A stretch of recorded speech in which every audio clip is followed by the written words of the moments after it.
haríamos la introducción de las personas participantes.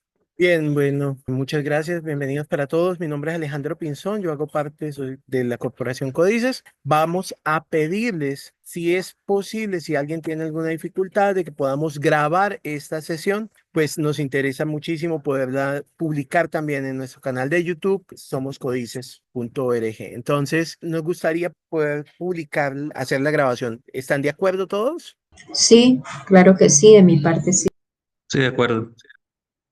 Bueno, entonces para explicar brevemente cuál es el trabajo que hace la Corporación Códices, nosotros estamos enfocados en 6 líneas de acción, líneas de trabajo, entre las cuales contamos con líneas que están ligadas a pautas de protección. Entonces, tenemos específicamente una línea que tiene que ver con el enfoque de protección, con el enfoque comunitario, con el enfoque de educación, con temas asociados a temas de salud, con temas asociados al desarrollo, dentro de otros. Y dentro de esa idea de tener unas diversas líneas, voy a pasar una por una rápidamente. Básicamente lo que buscamos es que la corporación tenga esa oportunidad de tener una interacción constante con las necesidades y demandas a nivel comunitario que existen para la población colombiana, principalmente población que está con necesidades, vulnerabilidades, entre otras. Existe una línea de educación que hemos tratado de enfocar en cómo fortalecer y movilizar las competencias y habilidades que existen en la población, niños, niñas, adolescentes, jóvenes, adultos. En este momento, por ejemplo, hemos venido desarrollando un proyecto muy interesante que está ligado al aprendizaje de una segunda lengua. Entonces, un poco la idea es cómo fortalecer que ese acceso, además de ser acceso, también permita que hayan otras opciones y otros mecanismos que muchas veces permiten que las competencias para el acceso a educación superior, entre otras, estén presentes. Otra de las líneas es la línea de participación. Entonces, la línea de participación es una línea que está dedicada a fortalecer esas capacidades para la interacción colectiva, para fortalecer mecanismos a nivel comunitario, fortalecer las diversas capacidades que pueden existir, los recursos que existen a nivel de las comunidades, pero también como un mecanismo para fortalecer proyectos de vida sostenible. Tenemos otra línea, que es la línea cultural, es una línea que está totalmente ligada a la capacidad de fortalecer esa diversidad y la riqueza de la diversidad cultural que existe en Colombia y que no está ligada directamente solo a nacionales, sino también es como reconocer que lo cultural está en esa riqueza que también parte de los principios sociales, que parte de los contextos, de la identidad que las comunidades tienen, entre otras. Tenemos la línea de protección, que la protección pues es la posibilidad de garantizar el acceso a derechos de las comunidades como individuos, como colectivos, y básicamente es como las personas reconocen que existen esos derechos, pero también cómo reconocen que existen esos mecanismos para acceder a los mismos. Entonces aquí hablamos de lo individual, desde lo infantil, desde las mujeres, desde las personas LGBTI, desde todos, hasta también empezar a mirar el tema colectivo, lo familiar, lo étnico, entre otros. Y aquí claramente está esa línea que tiene que ver con el enfoque de género. Y tenemos la línea de salud, claramente está ligada a cómo promover el bienestar integral, que no solamente está ligado a la salud física, sino también cómo las herramientas para fortalecer la salud mental y social están presentes, recordando que es muy importante no solamente hablar del acceso, sino también de cómo fortalecer mecanismos, cómo trabajar la prevención, cómo trabajar la promoción también de la salud. Y bueno, como comentaba, nosotros pues tenemos un objetivo, es justamente crear esas alianzas estratégicas, no solo a nivel de instituciones, sino también cómo fortalecer la base comunitaria. Buscamos, obviamente, movilizar que la Corporación Códices tenga una mayor visibilidad, un mayor reconocimiento de las necesidades comunitarias y estamos muy interesados en hacer parte de un desarrollo integral de capacidades, un desarrollo integral a nivel organizacional, a nivel comunitario, a nivel de las emergencias, a nivel de esas capacidades. Por eso nuestro enfoque está ampliamente ligado tanto a población colombiana, población víctima de conflicto armado, población refugiada e migrante, pero lo que esperamos es contribuir desde ese objetivo misional para garantizar un mejor desarrollo de las poblaciones. Bueno, y entonces, ¿cuál es la esencia de CODIS? Pues es justamente que la equidad sea una herramienta que promueva esa visibilidad de las oportunidades para todos, siempre teniendo presente ese enfoque diferencial, la diversidad que existe en los contextos, de temas de edad, de discapacidad, de las condiciones sociales, del tema cultural. Claramente lo que esperamos no es crear un mecanismo de asistencia, sino también de que sean estrategias sostenibles y que las soluciones duraderas vengan también por parte de las comunidades y claro que sea innovadora, ¿no? Hoy en día también se juega mucho con la idea de promover acciones que no se conviertan en acciones repetitivas, sino que por el contrario, encontrar los recursos dentro de las poblaciones para fortalecer ese cambio positivo y las estrategias que deben existir a nivel de los individuos y de las comunidades. Entonces, con esta breve introducción del trabajo de Códices, quiero pasar a darle la bienvenida el día de hoy a Adriana Montes, que es una mujer trans que tiene un papel muy importante en Colombia. Teníamos planeado la participación de otra mujer trans, pero lastimosamente en última hora ocurrió una situación de emergencia y no puede estar con nosotros hoy, pero estamos seguros que la participación de Adriana va a ser maravillosa y nos va a dejar una gran sensibilidad y la importancia también del día de hoy con el marco de la visibilidad trans. Entonces, Adriana, ¿estás con nosotros ahí? Sí, señora, muchas gracias por la invitación y un saludo a todos los que nos acompañan en este espacio. Muchísimas gracias a ti por estar aquí con nosotros. Este webinar se va a estar basado en 5 preguntas, dentro de las cuales pues Adriana va a estar como la protagonista que con su maravillosa energía va a estar con nosotros aquí. Luego de este espacio vamos a hacer algunas preguntas, pero ustedes pueden obviamente ir dejando sus comentarios y sus preguntas en el chat y también al final pues podemos hacer preguntas abiertas si ustedes así desean. Y claro, al final tenemos una sorpresa también muy maravillosa sobre otro participante que va a estar con nosotros aún, no sabemos si de manera presencial, si tal vez ella nos deja un video con el mensaje que es un abrebocas para nuestro próximo encuentro. Entonces, Adriana, aprovechando que ya estamos aquí contigo y que estamos ya en el momento más importante de este encuentro, nos gustaría que nos contaras un poco quién es Adriana. Cuéntanos un poco de ti. Muchas gracias, Eliana. Bueno, primero quiero darles un saludo desde Cúcuta. No sé de dónde se están conectando todos, pero para todos, bienvenidos a este espacio. Nos da mucha alegría que estén interesados en este tipo de temas y de este tipo de conversaciones. Me presento, mi nombre es Adriana Lisbeth Montes Hernández. Yo soy una mujer transexual de 47 años. Ay, Dios mío, con 47 hay mucho que contar. Les quiero decir que soy psicóloga, estoy estudiando una maestría en neuropsicología educativa, que siempre he superado obstáculos. Bueno, los desafíos han sido muchos, pero siempre he salido victoriosa, que es lo importante.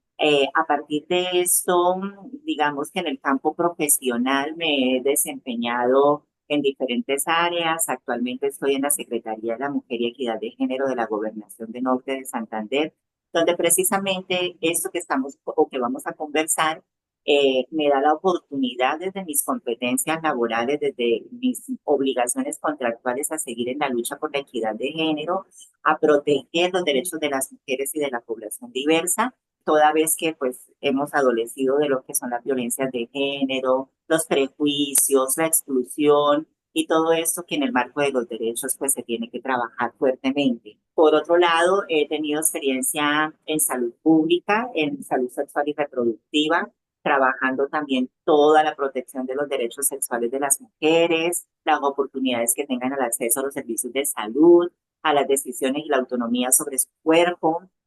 También he trabajado, y esto es importante mencionarlo porque ahorita lo necesitamos demasiado, y es la integración de las personas desplazadas, internas, migrantes y refugiados. La crisis humanitaria de nuestro vecino país también nos obliga a aprender muchas cosas, a poder movilizarnos desde lo laboral, pero también desde el voluntariado para poder garantizarle un bienestar a estas personas que están aquí pasándola muy mal, y no por decisión propia, sino por esa obligación de tener que salir de un lugar donde pueden estar tal vez peor. Y ya más allá de lo laboral, bueno, soy una mujer comprometida, en unión libre, felizmente con un esposo maravilloso. Tengo 6 perros que no reemplazan a los hijos. A veces las personas creen que las personas que tenemos animales en casa o que tenemos una familia multiespecie, estamos reemplazando algo que no tenemos, sino mi esposo y yo tenemos claro que no queremos hijos por lo menos humanos, pero estos animalitos nos hacen muy felices, los adoro, son la alegría de la casa. También comparto mucho con mi familia, soy muy hogareña, muy buena amiga, buena compañera y bueno, tengo una vida muy tranquila, soy más bien conservadora, tradicional. No sé, tal vez lo único que me queda por decirles es que si cuentan con una Adriana, cuentan con una buena amiga y estoy para servirles a quien me necesiten y en lo que les pueda ayudar. Gracias, Adriana. Yo quiero aprovechar un poco que tú nos estás hablando sobre grupos poblacionales con quien también tienes mucho interés en trabajar. Y quisiera que nos enfocáramos un poco en que nos cuentes cuáles son los principales desafíos que las personas transgénero tienen frente al acceso a sus derechos básicos. Pero me gustaría un poco también que nos compartieras esto, cómo se ve tal vez de forma diferenciada en esos grupos que estás hablando. Entonces, nos cuentas de las personas nacionales, pero también estamos hablando de las personas que han sido desplazadas por conflicto armado, y también de las personas refugiadas inmigrantes. Tal vez en tus próximas palabras, ¿qué tal si nos cuentas un poco esos desafíos y cómo tú de pronto ves algún tipo de diferencia o tal vez de exacerbación o tal vez de disminución en el acceso de los mismos? Bueno, Eliana, los desafíos son todos, todos hasta el punto incluso de pensarse dos veces si pongo un pie afuera de mi casa. Ya eso es un desafío importante por el tema del rechazo y del prejuicio, que tiene que ver, por supuesto, con el hecho de ser una mujer, con el hecho de ser una mujer trans, con el hecho de ser una mujer trans migrante, con el hecho de toda la interseccionalidad que hay de causas que pueden vulnerar a una persona. Pero yo considero en mi experiencia que hay tres desafíos más importantes para todos estos grupos. El primero es el acceso a la salud. Sabemos que salud es bienestar, no ausencia de enfermedad, como lo dice la Organización Mundial de la Salud. Y el bienestar todavía no lo hemos querido comprender más allá de solamente tener un estado físico sin enfermedades, sino que también importa la salud mental, que también importa la sensación de placer que nos da el estar tranquilos en un mundo donde yo no tengo que estar con la precaución si me van a molestar, si me van a maltratar, si me van a humillar. Este primer desafío de acceso a la salud lo tenemos las personas trans, primero frente a nuestro nombre. Hay personas que no han podido hacer un proceso legal de cambio de nombre. Entonces, el nombre identitario en Colombia está por norma constitucional reconocido, pero la gente todavía lo ve como un alias, lo ve como un seudónimo. Incluso a veces nos dicen las personas, y sé que no lo hacen con mala intención, que es importante aclarar, sino por desconocimiento. Y nos dicen a veces, ¿y cuál es su nombre artístico? Y yo digo, pero es que nosotros todos no somos artistas. No es un nombre artístico. Entonces, cuando vamos a los servicios de salud se presentan barreras como, por ejemplo, no reconocimiento de su género con el que se identifica, sino que miran el documento de identidad como aparece en la afiliación, en la base de datos, y entonces, aún con toda la apariencia, la transición física que hemos realizado, a muchas personas le llaman en masculino, o de pronto le llaman por el nombre legal, cuando ya se ha dejado claro que podemos hacer un registro adicional junto al nombre jurídico que tenga cuenta del nombre identitario. Es que Liana pasa, por ejemplo, estas vergüenzas que no solamente es una simple vergüenza, ¿no? Que nos expone a la vulneración en una sala de espera cuando el médico de pronto llama y dice, Fernando Contreras, y llega uno así como me están viendo y resulta que yo estoy hablando con los de al lado, me estoy relacionando como cualquier individuo y sucede que cuando llaman a Fernando y soy yo, entonces, Dios mío, ¿yo qué hago? Aquí es donde empieza, como decimos coloquialmente en Cúcuta, empieza Cristo a padecer, porque de una vez sé que me van a mirar mal o se van a reír o cualquier cosa va a pasar. Pero más allá de esto, en los servicios hay un problemilla y es que hay muchas ideas acerca de cómo nosotros llevamos nuestra vida sexual. Entonces también ahí hay un señalamiento y un prejuzgamiento frente a un comportamiento inadecuado frente a la salud sexual. Siempre nos ven como que necesitan la prueba de VIH, necesitan que les hagamos exámenes relacionados con las ITS. ¿Para qué le vamos a hablar de la reproducción si estas personas no se reproducen cuando obviamente que sí? Además de esto, las personas que ya hemos modificado nuestro documento en el componente sexo y en el componente nombre, la barrera es que no nos ofrecen los servicios que necesitamos. Por ejemplo, yo aparezco en mi EPS en la base de datos mujer y punto, no mujer trans. Entonces a mí me invitan a hacerme citologías, no me han preguntado si tengo la reasignación y si la requiero. Me invitan a la consulta preconcepcional porque todavía en edad fértil. Entonces quiero que me oferten otros servicios, pero resulta que para mí no cuenta porque en la base de datos lo que hay es una mujer registrada, entendida como una mujer cisgénero. Ese es todo una cosa impresionante, pero si hablamos frente a las personas no regularizadas en Colombia que vienen de otros países, esas personas sí que la pasan peor porque no hay un aseguramiento, no hay una vinculación al sistema de seguridad social en salud que les proteja de cualquier cantidad de problemas con los que vengan como enfermedades crónicas o de alto costo, que les cuesta muchas veces hasta la vida. Y en cuanto, bueno, eso es en cuanto a salud. Otro de los desafíos es el de educación. Y el de educación está muy ligado con el de la inclusión laboral. Entonces nosotros nos vemos en la dificultad de poder crecer como adolescentes y próximamente como jóvenes a desarrollarnos ampliamente dentro de nuestro género. Y todas esas limitaciones de bullying y matoneo que se presentan en el colegio, no solamente por parte de los estudiantes, sino también persecución de algunos docentes, hace que no podamos continuar porque resistir es importante para avanzar. Pero hay personas que no tienen la resistencia suficiente y terminan desertando de su estudio. Entonces eso implica que no tenga una capacidad profesional para luego ubicarse en unos trabajos dignificados. Esto hace que entonces digan, ah, pero es que a ellos no les gusta estudiar, para el caso de las mujeres trans solamente piensan en hacer belleza o no sé por qué se prostituyen, pero resulta que realmente se acorralan a muchas personas que no tienen la capacidad de afrontamiento porque adicionalmente no tuvieron un hogar en donde les reconocieron, les respetaron, les orientaron, sino que al contrario han sido también excluyentes, que ha sido como primer grupo, que es la red de apoyo principal, que ha sido excluyente. Entonces, con toda esta falta de posibilidades, la persona termina haciendo oficios que son mal pagos, de pronto no hay algo técnico que les pueda apoyar para poder ofertar una capacidad laboral. Y finalmente la inclusión laboral, pues que es el otro desafío, está muy fuerte porque hasta las personas capacitadas han tenido que hacer cosas para las que no estudiaron, porque esa es la hoja de vida de esa persona trans, como le decía en salud, que no tiene en el diploma el nombre que le identifica, sino el nombre legal.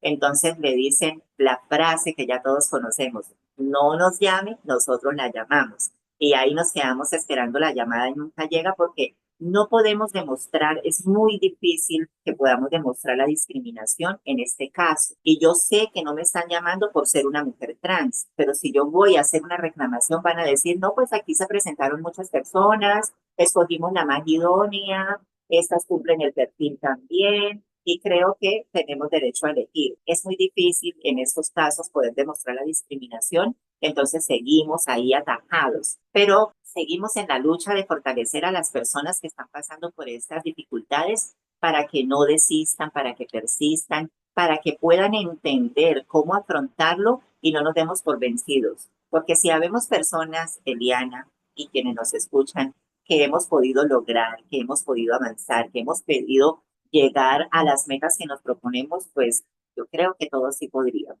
Muchísimas gracias y agradezco mucho que haces ese análisis también un poco de los grandes desafíos que existen en determinados grupos poblacionales, así como ligado al tipo de derecho también. Yo creo que tú mencionas dos palabras que quiero que todos nos llevemos de este espacio, que es la palabra interseccionalidad y la palabra discriminación. Creo que la interseccionalidad es un término que debemos empezar mucho más a interiorizar quienes trabajamos en toda tipo de atención en todo el marco de acceso a derechos de la población, porque creo que a veces se nos olvida que, por ejemplo, una mujer transgénero que viene de otro país buscando tal vez algún tipo de protección, que tal vez es una mujer de color, una mujer negra, que tal vez tiene algún tipo de discapacidad, puede sufrir muchas formas más de vulneración frente a sus derechos. Y esa perspectiva como esos lentes que nos debemos colocar deben facilitar esa lectura para la construcción de políticas públicas, ¿no? Porque lo que tú mencionas frente a cosas tan que parecen tan simples, pero que sé que marcan mucho la vida de las personas transgénero, que es todo el tema de, por ejemplo, el nombre. Cosas tan simples como no tomarse la molestia de identificar que tal vez ese documento que tal vez ya tiene un nombre, que está el nombre social, está el nombre tal vez de civil con el que la persona nace, puede marcar la diferencia como yo me sienta mucho más acogida por los espacios de atención. Y ahí quiero aprovechar entonces para hablar un poco sobre qué papel juegan entonces las políticas públicas. Sé que Colombia tiene algunos marcos normativos, no existe una ley, sé que están en un proceso de hablar de la ley trans en este momento en Colombia, pero háblanos un poco qué papel tienen entonces las políticas públicas, los marcos normativos para garantizar esa protección, sobre todo ligados a temas de discriminación y de violencia, ¿no? Hoy en día tenemos que también entender que la violencia de género está ligada también a la violencia que se puede ejercer hacia personas trans. Entonces, cuéntanos un poco de ese papel que puede haber en políticas públicas y en marco normativo para tal vez abordar esos temas relacionados a violencia y discriminación. Eliana, es Eh, muy lamentable, pero muy lamentable, porque el marco normativo ha avanzado, ha mejorado, por supuesto, siempre desde la manifestación de los grupos comunitarios, digamos, siempre las malas, por la pelea, siempre con la lucha. Entonces, nos ha tocado en el marco colombiano recurrir a la Constitución, al marco constitucional, porque no tenemos normas como leyes, como usted lo acaba de mencionar, la ley integral trans está ahí propuesta, se está trabajando, lo hemos hecho muy juiciosamente todos los grupos de personas trans de las diferentes regiones de Colombia, pero tiene que surtir todo el proceso administrativo del Congreso. Y ahí sí que la lucha está todavía más complicada porque todos los prejuicios están puestos en la mesa a la hora de discutir el tema. Pero esta marco constitucional basado en puras sentencias es lo único que nos ha podido proteger nuestros derechos. Empezando por ahí ya empezamos mal, ¿no? Ahora, para descender de las políticas públicas, pues ahora hablamos de algo que a mí personalmente me parece muy odioso y es hablar de la voluntad política. Cuando estamos a merced del político de turno y en realidad el político que está allí está para hacer cumplir las normas que están establecidas, no para hacer lo que a él le parezca. O sea que si el político de turno no está de acuerdo con el tema LGBTI, nos tocó esperarnos 4 años a que todo se eche para atrás, se deshaga lo que se logró o que no pase nada. Entonces, en cuanto a las políticas, la política nacional, incluso yo he sido parte de todos estos procesos de construcción y tantos recursos que se han invertido para esto, como para esta planeación, para esta estructuración, para recolectar la información de la fuente que somos la comunidad, pues solamente sirvió para tener un documento escrito que parece muy bonito, muy bien organizado. Yo lo veo más como una tesis de alguien que hace un doctorado o un magíster en temas de políticas públicas, pero que se quedó sin plata, que no tiene presupuesto, que han pasado años y se han puesto tutelas y todavía sigue sin dinero. Entonces, obviamente una política pública que no tiene dinero para implementar sus acciones no deja de ser sin un diagnóstico. Eso es lo que ha pasado con la nacional. Ahora, seguimos descendiendo en territorio y en el departamento norte de Santander sucede que hay la intención y esto sí también es un avance muy importante porque es la primera vez en norte de Santander que en una administración hay un capítulo específico para población LGBTI en el plan de desarrollo. Antes era lo que llamamos transversalización de género, entonces el género está en todos lados, en todos los procesos y los LGBTI caben en cualquier lado. Entonces aquí no, un capítulo específico para que tenga metas claras y satisfacer desde la garantía de los derechos las necesidades que se establecieron en esas mesas de trabajo de planeación. Estamos en el proceso de construcción de una manera pues muy responsable, apoyándonos con quienes tienen la experiencia en la cooperación internacional y eso nos está dando como ese alivio de sentir el apoyo, ya que pues afortunadamente, como le digo, trabajo en la Secretaría de la Mujer y la secretaria de despacho está muy comprometida con el tema. Ella vincula en todos los procesos el tema LGBT y está buscando la manera más positiva Porque aquí hay otro punto, y es que cuando proyectamos hacia las personas este tipo de actividades como un webinar, como una política, como una formación, si no lo hacemos con contenidos de calidad, con un enfoque claro y respetuoso, lo que hacemos es agrandar y alborotar el problema. Ejemplo, cuando se han hecho, digamos, actividades así, de foros y demás, que se proyectan desde las redes institucionales, los comentarios que uno ve son desastrosos, son unas cosas que uno se deprime de ver cómo hay tanto odio. Entonces yo siento que no estamos proyectando lo que queremos, que es instaurar este tema de manera positiva en la sociedad. Hay que buscar las alternativas y eso es lo que estamos buscando desde allí. Y seguimos descendiendo en los entes territoriales y en la ciudad de Cúcuta hay una política pública igualita que la nacional, con la única diferencia, y me perdonan los que no les vaya a gustar mi comentario, pero que si la del nivel nacional parece una tesis de doctorado o de maestría, esta parece un trabajo de colegio. Entonces le hace falta muchos aspectos técnicos, muchas realidades.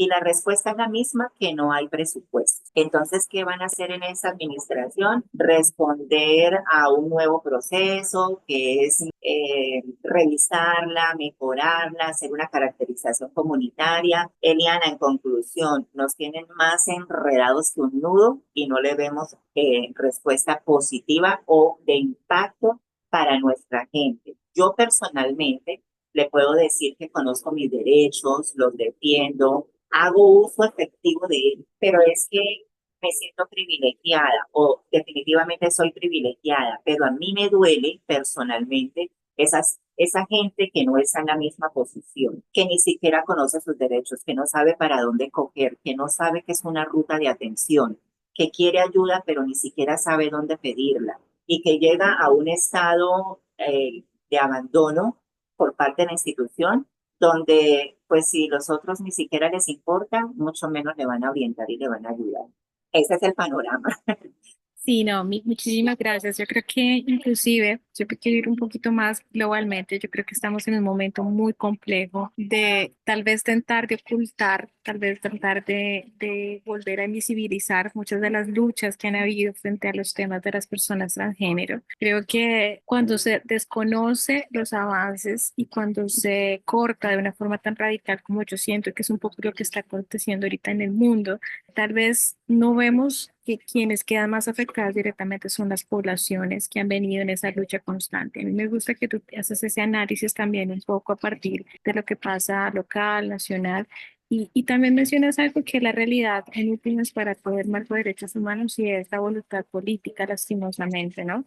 Ojalá tuviéramos mayores progresos en esa garantía para la participación inclusive de personas transgénero en espacios. Por ejemplo, tú ocupas un lugar dentro de la Secretaría Departamental de Equidad de Género del Norte de Santander y yo creo que eso para muchas personas transgénero tendría que ser un orgullo saber que existe esa representación. Colocaban por acá en el chat que es importante tener un diagnóstico comunitario. Y yo también soy partidaria, tengo una experiencia en trabajo con comunidad y me parece que cuando nosotros hacemos ese tipo de lecturas de los contextos, tenemos que llegar a la posibilidad de crear espacios de diálogo basados obviamente en las realidades de los diversos grupos y no generalizar, porque lastimosamente eso es una situación común. Pero también es cómo aprovechar esto para fortalecer las redes comunitarias, cómo fortalecer las redes comunitarias a partir del trabajo que se tiene con las diversas poblaciones.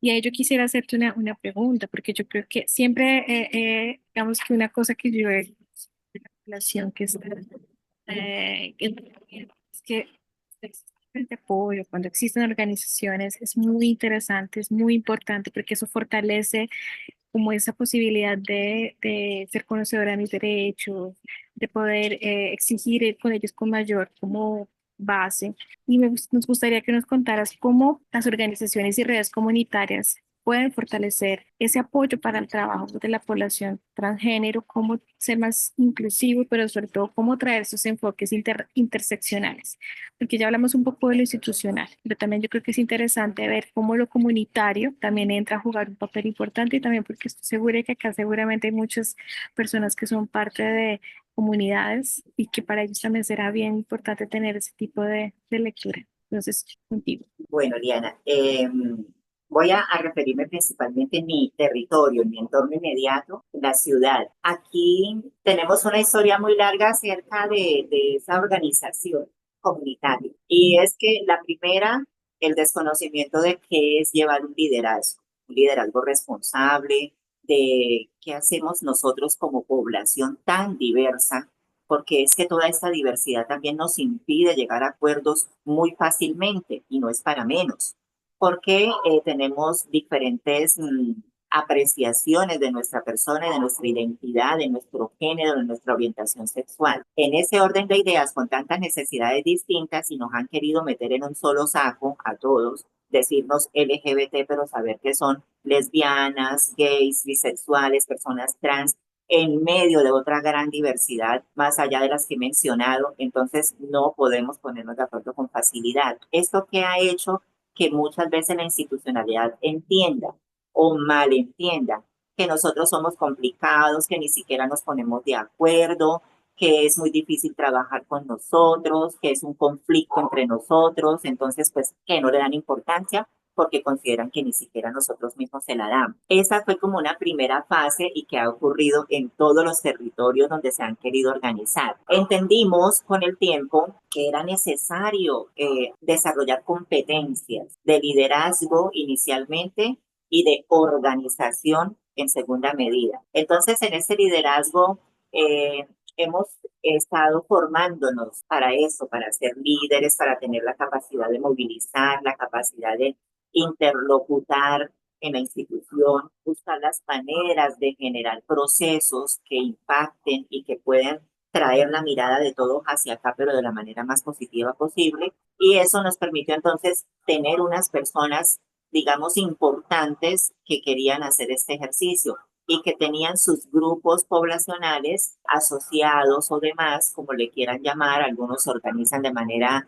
legal en Cámara de Comercio, otros simplemente son un grupo porque para ellos es suficiente y está bien. Entonces empezamos como que las organizaciones a trabajar cosas comunes y al mismo tiempo distintas. Por ejemplo, algunos trabajan principalmente por los derechos de víctimas de población diversa, otros trabajan solamente por las personas homosexuales, pero eso no les impide articular ni les impide apoyar los derechos de otros. Entonces, en ese proceso, cuando vimos que nos podíamos individualizar sin dejar de ser un todo, empezamos a trabajar en equipo, respetando los procesos de cada uno, pero ayudando también a fomentar que creciéramos como grupo. Y esto hizo que entonces llegáramos a mesas institucionales, ahí sí a interlocutar sobre nuestros derechos y necesidades de una manera más efectiva, con una mirada distinta de la institución. Entonces, esta comunidad bien organizada ha logrado estar en espacios interinstitucionales como los comités,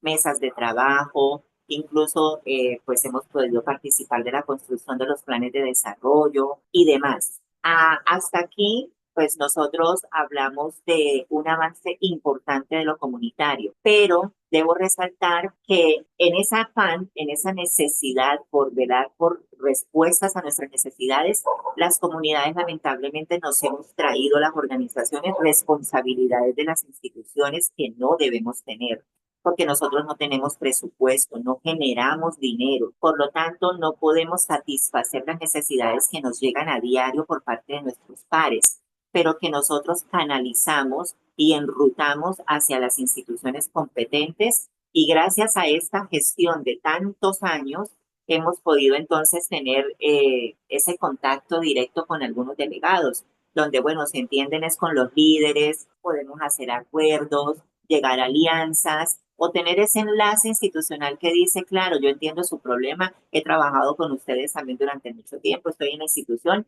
y puedo responder de una manera más efectiva. Pero sigue siendo muy incipiente aún porque nos pasa como en los países donde se están quedando sin jóvenes. Los líderes se nos están envejeciendo y casi que no estamos haciendo ese relevo generacional de liderazgo donde necesitamos personas nuevas, personas que también se están capacitando en alguna profesión que puede ser útil para ese liderazgo también, que le permite una mirada más amplia, más técnica del liderazgo.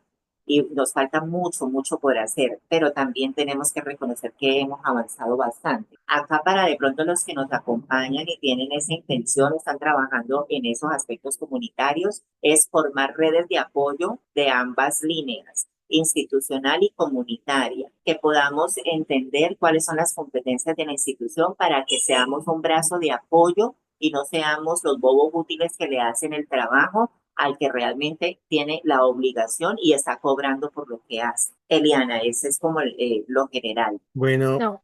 Adriana, para decirte que tenemos en este momento 23 personas, que a todas las personas que están aquí reunidas el día de hoy, los invitamos para que por favor se registren en el link que enviamos en el chat. Eso es importante también para nosotros como corporación, tener pues el registro de ustedes, porque esto hace crecer aún más estos espacios de comunicación, de formación que estamos llevando a las comunidades y que gracias a la virtualidad pues nos permite precisamente divulgarlo. También hay unos comentarios, Adriana, que quería hacerte, y es que Carla Cuadros manifiesta, dice, es verdad, un diagnóstico comunitario de la comunidad para evidenciar las problemáticas. Silvia Sastoque dice, es fundamental como líderes y lideresas de la población LGTBIQ+, reflexionar sobre nuestra posición y la responsabilidad que tenemos al ocupar espacios de toma de decisiones. También nos dice que es clave cuestionarnos sobre el balance entre el rol de los activistas y el ejercicio institucional para no desdibujar los propósitos de las luchas históricas gestionadas desde los movimientos sociales. Carla manifiesta un liderazgo desde un carácter humano basado en empatía y respeto, y esto creo que sí va para todos. Y vuelven y enviamos entonces el link para que ustedes, por favor, nos acompañen. Bueno, yo me quiero referir un poquito más al tema de la caracterización social y del diagnóstico. Y es que lo que tenemos también que hacer entender a quienes manejan en la institucionalidad los planes y programas es que estos nunca son estáticos, porque ellos tienen que ser siempre transformados, así como la sociedad se va transformando todos los días. Entonces, cuando encontramos, por ejemplo, un funcionario que dice es que aquí no podemos cambiar nada porque así quedó el plan. Por ejemplo, el plan anual para responder a tal cosa. No, es que el plan cambia en el momento en que la situación cambia. Y esto nos lo está mostrando ahorita la emergencia del Catatumbo, que tenemos desplazados por montones, que personas con muchas necesidades, y no podemos decir, no, es que no había presupuesto porque el plan de desarrollo no lo tiene. Eso es imposible. Y lo mismo pasa con nuestras necesidades. Todos los días vamos a encontrar situaciones que modifican lo que habíamos entendido hasta el día de hoy. Súper. Sí, yo también creo contigo. Estoy súper de acuerdo que no podemos limitar simplemente también los recursos al tema financiero.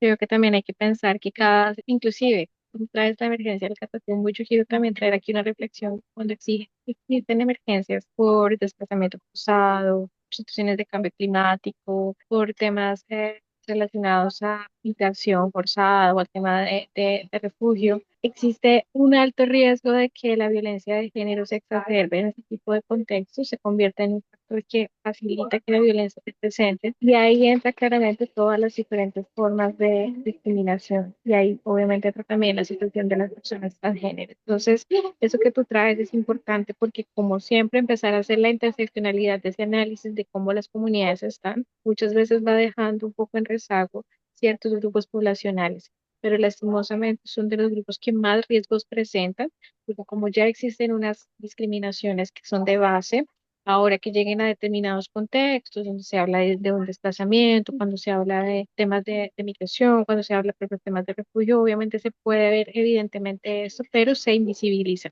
Y también me parece muy interesante que trae ese tema de las redes de apoyo, de cómo esto es un tema de dos caras. Por un lado, Tenemos instituciones que tienen que ofrecer desde el marco normativo, la responsabilidad que está impuesta, en este caso, desde la Constitución de Colombia, ¿cierto? Hasta otras leyes que acompañan, pero también cuál es la responsabilidad que tenemos a nivel comunitario. Y me gusta mucho ese tema que colocan en el chat sobre el activismo, ¿no? O sea, finalmente ser activista también implica que yo tomo un papel activo en el pro de las personas con las que estoy trabajando. Y Marcela aquí dice, hay activismo, liderazgo, aliados en la lucha por la visibilidad trans, equidad de género y necesidad de tener políticas públicas. Sin embargo, me preocupa en gran manera los liderazgos tan tradicionales LGBTIQ+, en el territorio que se vuelven un obstáculo para avanzar en este ejercicio de derechos. Necesitamos liderazgos nuevos y quizás involucrar nuevas generaciones. Y me encanta porque ustedes traen un tema que son los jóvenes. O sea, hoy en día necesitamos cómo aprovechar las herramientas tecnológicas, cómo aprovechar también esas capacidades que vienen de las personas que están más jóvenes para que también se sumen a estos procesos. Y yo creo que eso también nos podría poner a pensar a todos qué oportunidades, qué buenas prácticas existen tal vez aquí en Colombia, en el mundo, para traer e involucrar más próximo a esos grupos poblacionales. Entonces ahí donde yo quiero llegar a la próxima pregunta y justamente tiene que ver es, hablando ya de pronto de algunos aspectos que nos dejen reflexionar a todos, ¿qué estrategias, qué buenas prácticas han demostrado que realmente promover esta autonomía, la seguridad, ese combate a la discriminación realmente ha funcionado, realmente ha existido? ¿Tienes algunas, tal vez alguna muy buena historia, alguna muy buena práctica que tal vez tú misma has desarrollado a lo largo de tu trabajo ahorita, o tal vez de otros activistas también? O de otras personas que están en el mundo también, que nos puedas compartir? Sí, Eliana, antes de responderle, quiero mencionar lo que hablábamos de los liderazgos jóvenes y es porque se necesita, claro, gente que tiene una mirada más novedosa, que la generación piensa y siente distinto y se ha venido criando en unos aspectos diferentes a los que ya estamos mayorcitos, pero es que también humanamente es necesario que los que ya estamos viejitas salgamos, descansemos, porque esta lucha ha sido muy fuerte y los años pasados han sido también pesados. Entonces, que por favor no entiendan que cuando las personas que hemos hecho activismo durante muchos años y en nuestros años de juventud, queramos estar también a un lado. ¿Por qué? Porque, por ejemplo, en mi caso personal, yo ya quisiera dedicarme a mi hogar, estar con mi esposo, compartir con mi familia, sin que me estén amenazando, sin que me estén insultando, sin que haya tanto problema, que yo pueda salir a la calle tranquila, que no tenga que estar pensando en la madrugada que tengo que responder un caso, porque es que me siento responsable de hacerlo como activista o como líder, sino que yo ya pueda estar tranquila con una vida personal que merezco vivir diferente. Eso se lo quería dejar en el tintero, así que muchachos jóvenes, entusiásmense, acérquense también para que podamos hacer ese relevo de conocimiento y de experiencias y cuentan con nosotros siempre, no lo vamos a dejar solos, solamente que queremos tener menos esfuerzo. En cuanto a las buenas prácticas, me gusta mucho cuando veo que no todo es un tema político y un tema netamente social desde un discurso de la queja, sino propositivo. Y una de las buenas prácticas ha sido el arte. El arte ha hecho que las personas puedan expresarse libre y abiertamente, incluso desde un personaje, para poder decir, no soy yo, es el personaje el que está hablando. Entonces puede exorcizar muchas cosas que son parte de su realidad sin que las tenga que volver a sufrir y revictimizarse una y otra vez porque también es dañino. También lo que es el arte en general, la pintura, la música, la danza, esto yo creo que ha sido la mejor práctica en los últimos tiempos porque también vincula a los jóvenes y a la gente le entra más fácil una tonada que es pegajosa y a veces se dan cuenta y la tararean y ni siquiera saben qué están diciendo, como cuando cantamos reggaetón y hasta vulgaridades dijimos y no nos dimos cuenta. Bueno, también esas cosas pegajosas sirven y la gente se conecta. Otra buena práctica es cambiar el discurso victimizante, que no lo podemos desconocer, que lo hemos sufrido, que realmente lo hemos padecido, que nos han matado y nos siguen matando, que nos vulneran todo el tiempo. Pero es que yo creo que el discurso de confrontación ya no nos está funcionando. Realmente es eso, genera más problemas, más confrontación. Entonces ya tenemos que llegar es con un discurso distinto. Si yo llego acá y les digo, yo soy una mujer trans, a la que han violentado físicamente. Yo cuando estaba joven pasaba por un pool lleno de hombres y a mí me daba ansiedad, tenía problemas de trastornos mentales de pensar que me iban a decir de todo. Iba por las cestas, los que son de Cúcuta saben a qué me refiero, le tiraban tomates, piedras. No, era una cosa terrible, Liana. Pero ¿de qué me sirve a mí ese discurso cuando tal vez el más útil es decirles de todo lo que ustedes ya conocen, de todas las historias que hemos hablado en muchos espacios? Pues déjeme decirle que yo me he sobrepuesto, he tenido la capacidad de demostrarles que las personas trans y ustedes como sociedad se lo están perdiendo porque somos unas excelentes personas, somos unos hijos maravillosos, sacamos adelante nuestras familias también porque apoyamos a nuestros hermanos, ayudamos a criar sobrinos. Aparte de eso, tenemos la capacidad de resiliencia tan fuerte que sonreímos cuando nos estamos en parche de nosotros, solamente es jocosidad y alegría y diversión que a veces a la gente también le choca. Dice, pero es que esta gente como que nada les afecta. No, lo que pasa es que como decimos, el calvario se lleva adentro. Entonces eso es lo que tenemos que proyectar, decirle al otro, bueno, independientemente de todo lo que han hecho con nosotros y conmigo, mire, acá seguimos y lo más bonito es que estamos demostrándole que tenemos tanta creatividad que se están desperdiciando trabajadores excelentes en las empresas. Tenemos tanta capacidad que se están desperdiciando profesionales en diferentes áreas del conocimiento. Y somos tan buenas personas que están desperdiciando de buenos vecinos, de buenos amigos. Invítenme a la fiesta que también le voy a poner un picante sabroso. Entonces, creo que nos necesitamos como buena práctica utilizar esos dos, el arte y cambiar el discurso. El discurso victimizante no es, digamos, propositivo. Sí debemos hablar de lo que hemos sufrido, padecido, no podemos desconocerlo, pero vamos a darle la vuelta a la arepa para que pues sea mucho mejor. Sí, muchísimas gracias. Me encanta eso con lo que cierras, porque obviamente es como darle visibilidad, ¿cierto? Es visibilidad también a esa realidad que tal vez todos, muchas veces las personas estigmatizamos, muchas veces tenemos ya un prejuicio, que obviamente tiene que ver con todo eso que muchas veces la sociedad, los medios de comunicación, a veces nuestras propias familias nos cargan, ¿no? Esto es un tema de estar con cargas sobre los marcos de género, sobre los roles, que a veces hace que no nos permitan un poco dar una abertura. Y yo creo que yo estoy aquí acompañándote, Adriana, pero yo estoy segura que las personas que nos están acompañando, que tal vez no estaban totalmente familiarizadas con la situación de las personas transgénero, creo que se van tal vez con una apertura de tal vez por lo menos empezar a conocer más y darse esa oportunidad que tú mencionas. Creo que en el mundo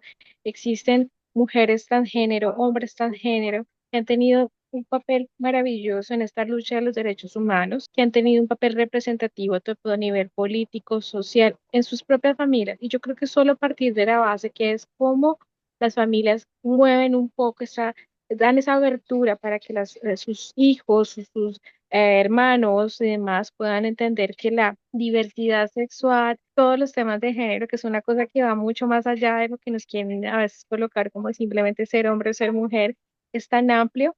Creo que ese mensaje que nos das frente a cómo también visibilizar otras formas, el arte como una estrategia.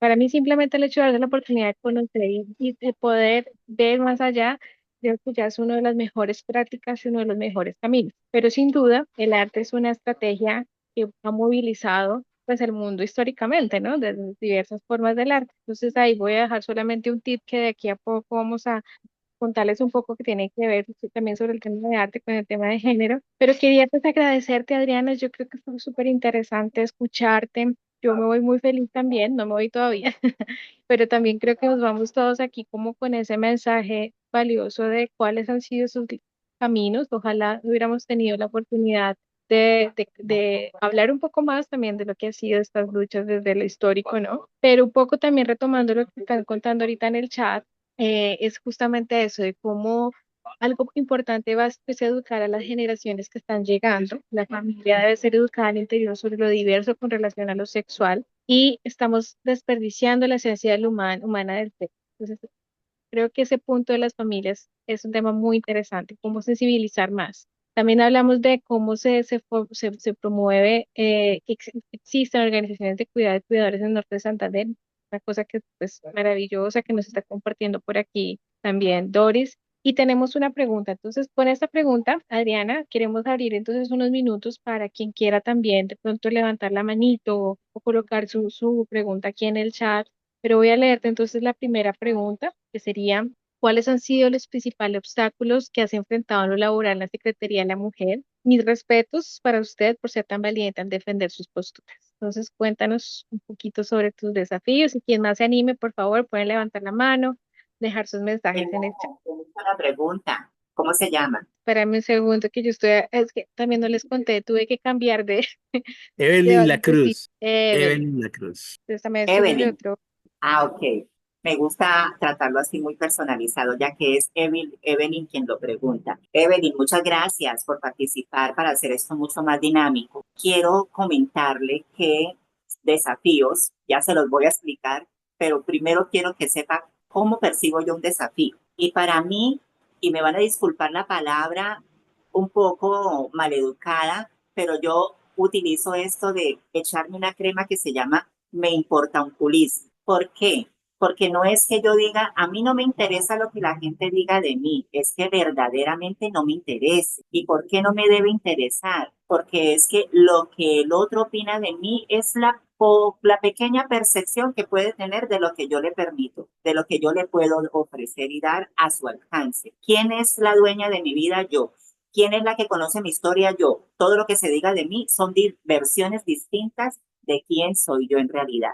Entonces, basándome en eso, la opinión ajena poco me importa, especialmente cuando está muy alejada de mi realidad. Cuando yo llego a un espacio laboral, y le voy a explicar en uno de los espacios, y eso también es importante mencionarlo, Eliana y Evelyn, y es que las personas trans que tenemos cispassing, que de pronto no nos identifican como trans en los espacios públicos, pues tenemos la vida mucho más fácil, lógicamente, porque pasamos desapercibidas. Me quiero enfocar mucho en las personas que no tienen ese cispassing, porque son las que están sufriendo y padeciendo y poniendo el pecho por todas. Pero resulta que yo llegué al área de trabajo con todos los miedos habidos y por haber, porque aunque no me importara lo que dijeran, mi afán era tengo que mostrar la capacidad intelectual, la capacidad profesional que tengo. Entonces eso hacía que yo tuviera una exacerbación precisamente por ser excelente, cosa que a la vez me servía porque me exigían y porque aprendí muchísimo en mi área laboral. Pero cuando yo iba a llegar, ya sabían que iba a entrar una mujer trans. Entonces yo iba a las oficinas a llevar mis documentos, a hacer lo que fuera, y escuchaba que decían, bueno, pero ¿cuándo llegará la trans? ¿Cuándo verá que van a contratar a la trans? Y cuando yo escuchaba eso, yo decía, seguramente están esperando que llegue una persona con apariencia muy masculinizada o tal vez con una voz muy fuerte o con un vestuario muy llamativo. Entonces entendí que había muchísimo prejuicio detrás de eso. Mi primer desafío era poder levantar la voz y decir, yo soy la trans. Decir yo soy la trans porque ustedes no se han dado cuenta. Y cuando esto sucedió, entonces la gente empezó a percibir a las mujeres trans de un modo distinto. Pero como yo sabía que no me podía quedar con eso, entonces yo le decía a mi jefe, vamos a traer a todas mis pares a las reuniones de salud sexual que anden por este pasillo y taconeen y se muevan y hablen con sus voces, cualquiera que sea el tono, grave, agudo, como sea, y que las conozcan, porque nunca han entrado a la institución en masa, ¿no? Porque de pronto vemos una trans en el banco, de pronto vemos una trans en la oficina, de pronto vemos, pero no así en grupo como nos gusta a nosotras, el corrinche, el bochinche. Entonces, porque también tenemos nuestra propia cultura y estamos muy orgullosas de eso. Entonces, cuando vieron todo este poco de mujeres, pues todo el mundo abre los ojos como si le fueran a echar gotas. Y la gente no sabe qué hacer, no sabe cómo actuar. Entonces ahí nosotras tenemos el sartén por el mango. Es el momento de educar. Y como ya vamos predispuestas, entonces mi mensaje siempre ha sido, Evelyn, no tenga prejuicios. Llegue, muéstrese, entre segura, porque usted es la que conoce su existencia, sus capacidades, sus habilidades, lo que puede hacer con ellas, y empiece a relacionarse sin temores, porque el que muestra miedo inmediatamente se pone vulnerable. Y el que no tiene muy buenas intenciones aprovecha la vulnerabilidad para caer, ¿sí? Que es la exclusión, la vulneración de derechos y demás. Entonces, esa ha sido mi arma. Primero, estar segura de mí misma. Segundo, no pensar que todo lo que se me dice y todo lo que se sucede a mi alrededor es en mi contra. Entonces sí tenemos que trabajar también en nosotras mismas, porque cuando yo tengo el prejuicio del otro, pues entonces nunca vamos a entrar en un acuerdo mutuo. Y por eso tengo la alegría de contarles, bueno, esto no es publicidad, pero en mis redes sociales y como psicóloga, en Instagram, en Facebook, en TikTok y en YouTube, como Adriana Montes, hago reflexiones, hablo de estas cosas, trato de motivar a las personas, trans o no, a que se despojen de todos esos prejuicios y vivan con autenticidad. Cuando podemos vivir con autenticidad, nuestro cerebro se vuelve creativo, nos busca soluciones, nos da orientación y créame que logramos la verdadera inclusión. No, súper maravilloso. Yo creo que inclusive si quieres déjanos también tus redes sociales ahí en el chat porque pues esta información que estás dando yo creo que es justamente eso, visibilizar también este tema de lo poderoso de lo colectivo, ¿no? También de lo que tú decías, de que todas hubiesen llegado, que da ese golpe, ¿no? Que es un poco lo que hacen también los movimientos sociales cuando se quieren imponer, es llegar justamente en masa para también decir aquí estamos y nosotros también tenemos poder y estamos aquí para eso. Entonces yo creo que es una reflexión muy linda también y muy simbólica de todo lo que ha sido este proceso y creo que eso es parte también de lo que las mujeres transgénero, personas transgénero han dejado en el mundo, ¿no? Y es como también cuando se construye la hermandad, cuando se construye ese acogimiento, ¿no? De verse la una representada en la otra y los demás tienen colectivo, da más fuerza. Inclusive te cuento que Daniela Meneses también nos está contando aquí que están desde Bogotá juntas, seguramente, o juntes, seguramente muchos y dice que te están escuchando y que admira mucho tu trabajo. Entonces también para agradecerle a Daniela por dar la voz de quien esté, pero pues que esto justamente es esto, seguir construyendo el colectivo. Y aprovecho para preguntar si alguien más quisiera de pronto abrir su micrófono, hacer alguna pregunta, algún comentario, ya que estamos ya en esta parte más de cierre de las preguntas, porque aún queda una sorpresita más de este webinar. Ah, yo aprovecho entonces para mandarle un saludo a mi querida Daniela, que ella es como mi hermana, no consanguínea, pero es mi hermana, y es mi amiga de lucha. Somos de la Fundación Azotransnor Cúcuta, ella es la presidenta y es una mujer excepcional. Igualmente también hace parte de la función pública en el municipio de Cúcuta y no, lástima que no haya tenido la posibilidad de estar aquí directamente porque está en compromisos en la ciudad de Bogotá. Un besito. Súper maravilloso. Pues ya, entonces otro día podemos también conversar con Daniela, aprovechando que sabemos que es otra súper aliada. Bueno, ¿alguien más? ¿Algún mensaje? Recuerden también que está el link para el listado de asistencia. Nati también te deja una felicitación por tu esfuerzo y tu dedicación. Que pregunten lo que quieran, estamos respondiéndolo todo. Estamos en confianza. Yo creo que las personas quedaron muy impactadas Preguntas por el... personales, profesionales, laborales, o alguno de su Adriana, equipo si tiene preguntas también, Eliana. Sí, sí. Adriana, yo creo que fue muy valioso lo que planteaste referente al lenguaje. La transformación de los lenguajes es la que permite los acercamientos, la naturalización de las acciones, el la transformación de lo que tú decías como transformar el discurso, hace que automáticamente genere impactos y precisamente eso es lo que hace la neurolingüística, estudiar precisamente los comportamientos de los seres humanos partiendo de el lenguaje, de los mensajes que se dan en el lenguaje. Entonces, ya los discursos guerreristas de los años 70 tienen que transformarse si los movimientos sociales quieren hacer impacto en las nuevas generaciones. Y a veces las distorsiones de los mensajes, por eso a veces nos preguntamos por qué cuando se hacen estos tipos de diálogos, de conversatorios, participan siempre las mismas personas que ya de por sí, digamos, están presentes y por qué no participan otras, digamos, otras personas de otros caracteres, de otras características, de otras comunidades totalmente distintas que de pronto puedan encontrar singularidades, que de pronto puedan encontrar características o simplemente tener un conocimiento, porque de una u otra manera eso fortalecen al ser humano, ¿no? Lo importante es hacerlo que los discursos sean, digamos, agradables y factibles que permitan el acercamiento entre comunidades. Alejandro, yo he utilizado mucho el humor para salir de las cosas más difíciles y me ha servido mucho. Por ejemplo, y esto yo ya lo veo en TikTok, yo lo vengo utilizando desde los años antes de Cristo. A mí me preguntan, por ejemplo, ¿y usted es operada? Yo le digo, pues fíjese que sí, me sacaron la vesícula, me arreglaron un hueso roto y la gente le da risa. Entonces ya saben que yo no quiero contestar lo que me está preguntando en realidad. O que me hagan otro tipo de preguntas, ¿usted es pasiva o es activa? Yo le digo, pues yo hace rato que la contabilidad la dejé, por eso estudié psicología. Entonces salgo de esas cosas sin entrar en conflicto con la gente, porque mi discurso al principio era: ¿usted qué le pasa? ¿Qué falta de respeto? Una persona prejuiciosa, y terminaba en tremendo lío. Ahora no me preocupo y eso aporta mucho también para mi salud mental. Súper, no, maravilloso. Yo creo que eso que nos traes ahorita es justamente eso, también cómo darle la vuelta muchas veces para que se resignifique y se simbolice también este trabajo que históricamente se ha venido haciendo y que va transformándose a lo largo de los años.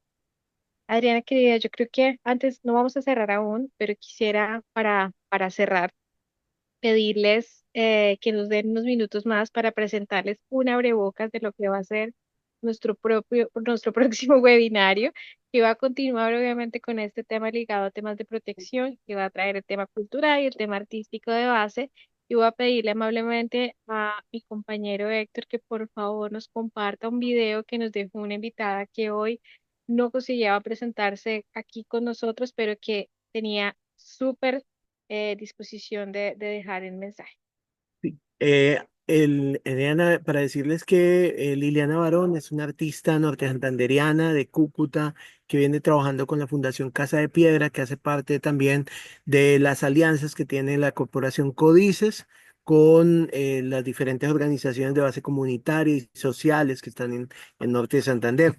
Y Liliana quiere sumarse a una nueva perspectiva, una nueva oportunidad a través ella no puede estar porque hoy está precisamente en Venezuela en un encuentro de escritores y debido ustedes saben que la señal en Venezuela no es tan clara, entonces ella prefirió dejarnos un mensaje bien bonito antes de poder, digamos, como abrebocas al evento. Y solo una última pregunta antes de que Héctor pase el video. Evelyn nos dice en el chat que tiene una pregunta, entonces Evelyn, por favor, si quieres abrir tu micrófono.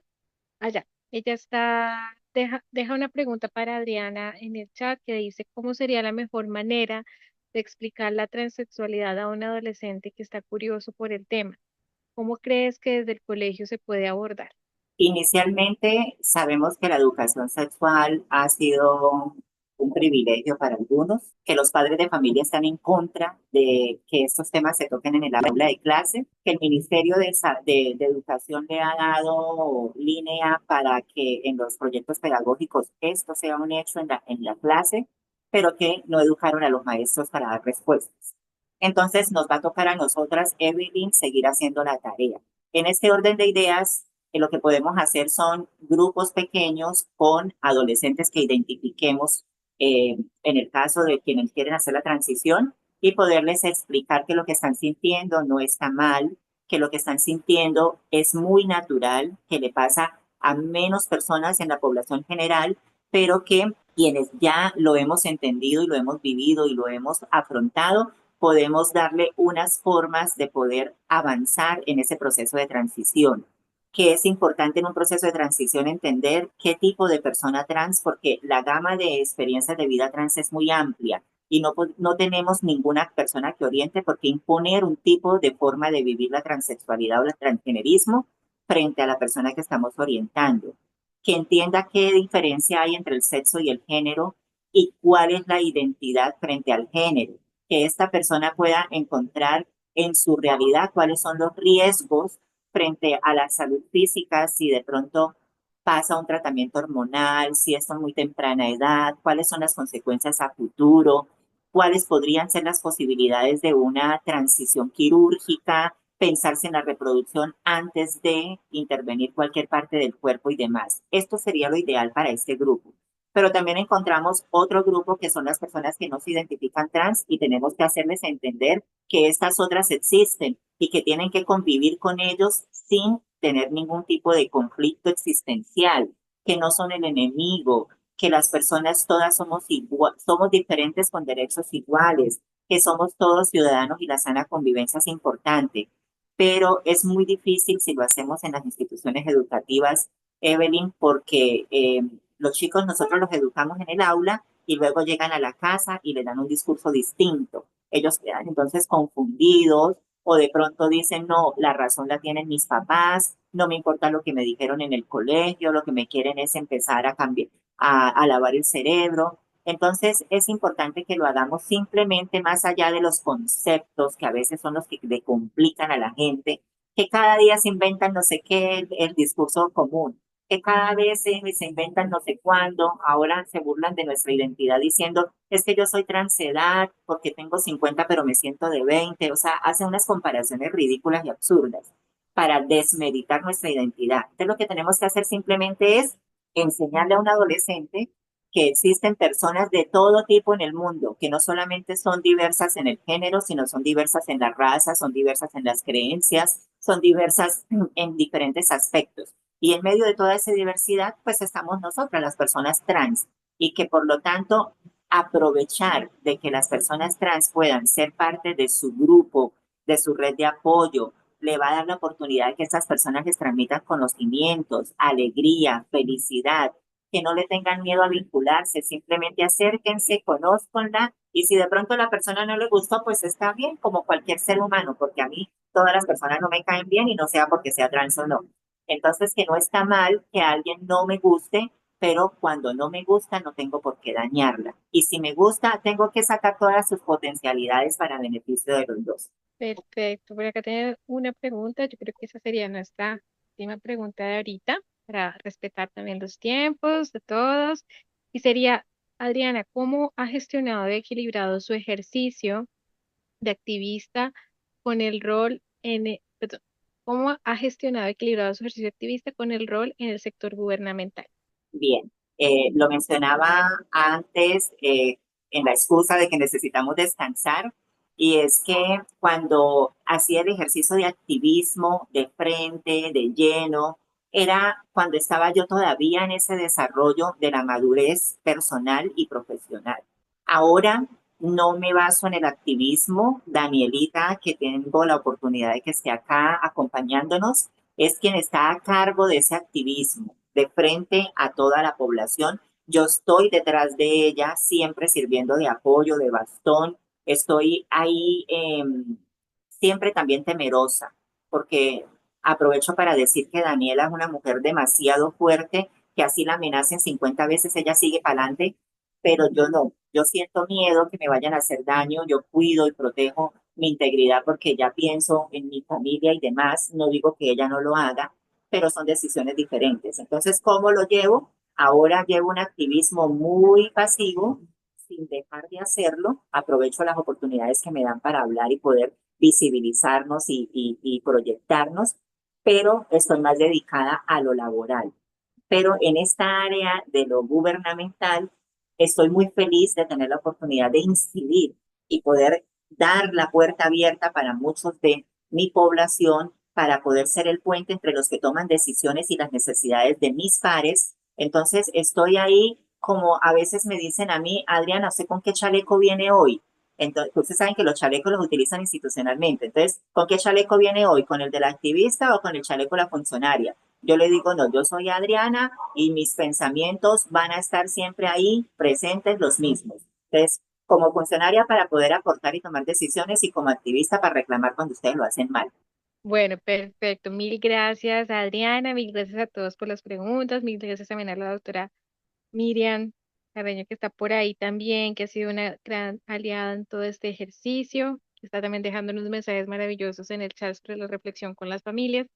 Y ahora sí, para finalizar, voy a pedirle el apoyo a mi colega Héctor para que entonces nos muestre el video que nos deja Liliana Barón, representante de la organización Asociación Casa de Piedra, para entonces finalizar. Eliana, también decirles a los colegas que gracias a al apoyo de Funinorte, de la Fundación Funinorte, quienes fueron unos grandes aliados en este ejercicio del webinar y que esperamos continuar trabajando con ellos de la mano en este proceso. Hola, soy Liliana Janet Barón Villamizar, escritora y también me desempeño en el campo de la narración oral o cuento narrado, como le llamo yo. Incursiono un poco también en las escénicas y en el campo de la gestión cultural. Actualmente soy la representante legal de la Asociación Sociocultural Casa de Piedra. Y de antemano agradecer de manera muy especial a Códices por estos espacios tan significativos que nos permiten acercarnos y reconocernos, como el día de hoy, que nos ha permitido entender y comprender cuán valiosos somos todos, todas los seres humanos que desempeñamos y tenemos un rol. Yo también pensaría cómo esos dones que nos han sido dados los ponemos en función de un servicio social, no solo en favor personal, sino de toda una comunidad. Bueno, y ahora sí voy a contarles un poquito más de lo que va a suceder en nuestro próximo webinar programado por Códices. Y es conversar sobre el rol o el papel que desempeñamos las mujeres artistas en un territorio y cuál es el aporte que nosotras le damos a los procesos que desarrollamos. Les hablaba un poco que me desempeño en el área de la literatura y desde ahí, con el tiempo, tuve la oportunidad de formar parte con un equipo de profesionales, lo que actualmente es la Asociación Sociocultural Casa de Piedra, que ya cumplió 15 años de vida jurídica y más que vida jurídica, de vida activa y de funcionamiento en pro y en favor de este territorio en el que estamos ubicados. Les he contado que es norte de Santander, específicamente desde el municipio de Los Patios, pero también en los municipios de la zona metropolitana de Cúcuta, como Villa del Rosario. Será un espacio maravilloso donde podremos conocer, compartir y, por supuesto, hacer esa apertura a lo que les decía. Cuando uno va por el camino de las artes, de la gestión cultural, no está pensando en lo que puede suceder en el entorno. Y con el tiempo uno va comprendiendo que esa realización personal va de la mano de esas redes, de esas articulaciones que se hacen también con otras mujeres artistas y gestoras culturales, que de una u otra manera estamos construyendo toda una narrativa en el territorio, abriendo camino para las generaciones jóvenes y también para solidificar unos procesos que con el tiempo tendrán que ser visibilizados de otras formas. Así que les esperamos en el próximo webinar programado por Códices y sus aliados estratégicos. Bueno, entonces con este video que nos comparte Liliana Barón, representante de la Asociación Casa de Piedra, vamos a tener un próximo webinario en el mes de abril, en el cual vamos a conversar sobre el papel de las mujeres en el arte. Y esto es porque estamos muy interesados en continuar trabajando en esta línea de género. Adriana nos decía hace un rato el arte como una estrategia también para abordar todos los temas sociales, el arte como una forma para bajar o ayudar a todo el tema de salud mental, el arte como una forma de también reconocer lo cultural. Entonces, con este lindo abrebocas que nos hace Liliana, queremos darles a todos un enorme agradecimiento. Lleguen a ustedes un grande abrazo por parte de nosotros. Adriana, mil gracias por tu maravillosa historia, por compartirnos esa reflexión desde desafíos y pasar de una manera muy clara como las oportunidades en ese papel que has venido desarrollando a lo largo de estos años y obviamente de tu papel también como individua, como mujer, que es súper importante también mostrar lo que decíamos, reconocer. Así que esperamos que todos hayan quedado súper motivados, así como nosotros quedamos aquí desde Códices y nos encontramos en un próximo encuentro, pero eso no quiere decir que sea el único en que vamos a continuar trabajando sobre el tema LGBTIQ+. Bueno, Un saludo muy grande para todos y esperamos que tengan un buen final de semana. Muchísimas gracias y Adriana, mil gracias Eliana, por no tu sé si, maravilloso. Eliana, no sé si ahí está Marta Isabel que quería como hablar. Muy buenas tardes ya, ¿no? No, pues ya escribí en el chat el agradecimiento a Codice por generar estos espacios, a Adriana por compartir su experiencia, sus reflexiones eh, y esas miradas, ¿no? Desde la vida y el trabajo que ha generado. Esto, pues decirle a Adriana que durante así, creo que más de 10 años más, trabajé con todos estos temas de personas con orientaciones sexuales diversas, personas trans, con mujeres, y ha sido un aprendizaje para mí muy importante como mujer, como profesional. Aprendí y desaprendí muchas cosas.